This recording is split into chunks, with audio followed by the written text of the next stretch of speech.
Okay, boys and girls, this year we're going to be doing watercolorful dogs up close and personal. The materials you will need are how to draw dogs, 12 by 15 white construction paper, pencil, eraser, permanent marker, watercolors, and a paintbrush. Here are the how-to close-ups of dogs you can use. You can also find them in a PDF link in the YouTube description. Step 1 is to choose a dog to draw. I chose this long-haired puppy dog. Step 2, lightly draw your dog using the whole paper. I started with the nose and then added the shape of the head with the eye positioned. Now you can see that I'm drawing the hair long, going over the eye in spots. Now keep in mind when you're doing hair like this, you may not have it in the exact same spots I do. You want to have the general shape of the dog correct, but the amount of hair is up to you, whatever looks good on your picture. Step 3 is to outline your dog in black permanent marker. Very carefully go over the lines.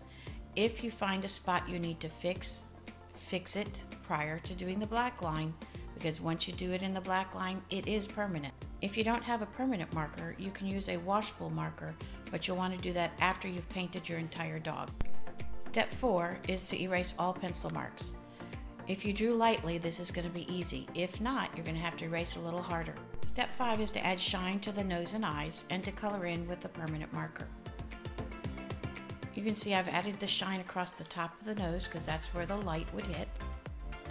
And then I decided I did not like the pupil in the middle, so I added shine to the eye and colored in the eyeball. In step 6, we're going to be watercoloring. Your lightest colors are yellow and orange, which are your highlight colors. This is where the sun would hit the top, like the top of his head, the top of his nose. As where the shadow colors are your darker colors, blue and purple. And this would be like under the chin, under the ears, the lower parts of the dog. So let's get started. I'm starting with yellow. Remember, I've added plenty of water to it. When I'm painting, I can go over the lines that are inside the dog, but the lines that are on the outside edges of the dog, I want to stay inside the dog with. I'm doing some yellow and some orange. I've now moved into my middle color, so I'm doing some greens and some reds, and now I've moved into the shadows. So I'm starting to do a little more of the blues. And then when I get to my purple, those are my darkest colors, so those should be the darkest spots. As you notice, it's underneath the hairline or underneath the chin, underneath the top lip. Try not to let too many of your colors mix together.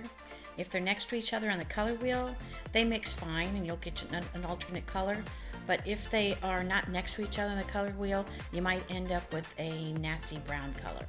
As you may have noticed, I filled in most of my white spots. You don't want too much white. Once you are done, enjoy your art. Here's the picture you just saw me paint, but here's another picture that I did of a dog close up. Have fun.